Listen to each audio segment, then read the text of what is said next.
Chag Sameach, Shana Tova, everyone. I just want to share a little bit about the two Torah readings for this holiday, Rosh Hashanah. So on Rosh Hashanah, we read two stories. The first is the story of Avraham and Sarah and Avraham's handmaiden Hagar and Avraham's other son Ishmael. That's the first story. And the second story is Akedat Yitzchak, which is the binding of Isaac. So the first day we're reading today the story of when Hagar and Ishmael were cast out by Sarah. So the story goes, Abraham and Sarah were married.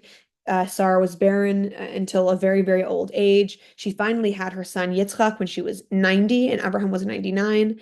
And in the time before Sarah was able to have children, she encouraged, according to our Midrash, encouraged Abraham to take another wife so that he would have progeny, because God had promised him, your progeny will be more numerous than the stars in the sky. Your progeny will be more numerous than the grains of sand in the at the beach. These promises were made to Abraham, and so Sarah encouraged him to take a handmaiden, and so he took Hagar and had Ishmael before they had Yitzchak. So the what ends up happening is that when Yitzchak is old enough, when Yitzchak is old enough to be weaned, so he's old enough to be no longer breastfeeding.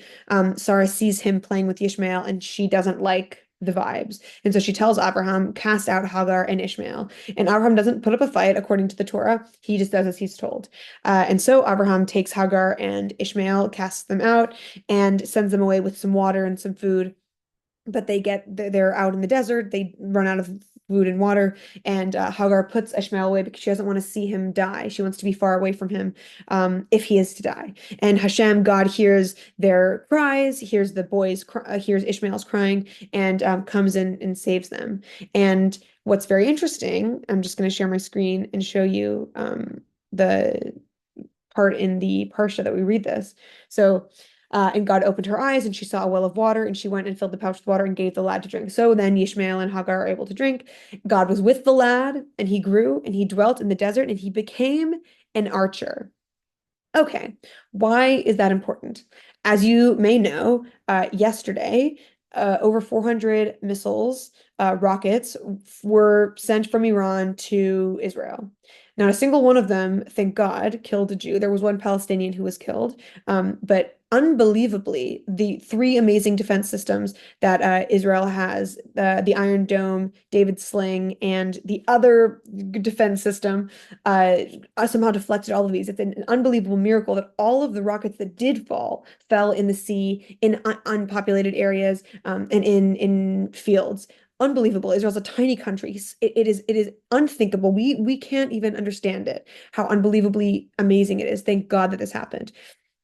So in Tehillim, there is a Tehillah, a psalm that was written by King David. We have very interesting verbiage. Okay. So this is whatever, a normal, beautiful psalm. Okay.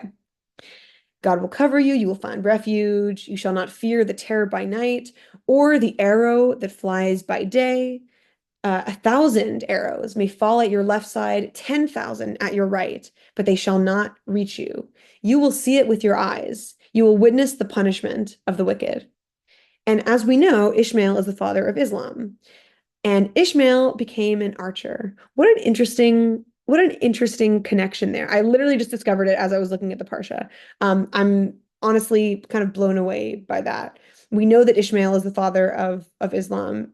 Ishmael was an archer, and Ishmael's people are sending arrows to us. But as the Psalm says, that hundreds and hundreds of years later with King David, though the arrows try to reach you, 1,000 at one side, 10,000 at another, they will not reach you. And they didn't. And this leads into the theme for the second day of reading. So I'm not going to get to that yet. It's a little spoiler alert for day two of the Torah readings, but that's the first day. And one other thing that I want to mention, a lot about Rosh Hashanah is us reflecting on ourselves and doing reflection on our own midot, on our own characteristics. When Sarah casts out Hagar and Ishmael, it's a very uncomfortable moment. It's not a good thing. What she did was not a good thing. And the Torah doesn't shy away from it. Sarah tells Abraham, okay, cast out the boy. Then we have this horrible scene where Hagar and Ishmael are out in the desert and they're almost going to die. And Hagar doesn't like it's a very affecting emotional scene. And we see one of our matriarchs, one of our imahot, Sarah doing this. We're supposed to be amazed and love Sarah. She does this really awful thing.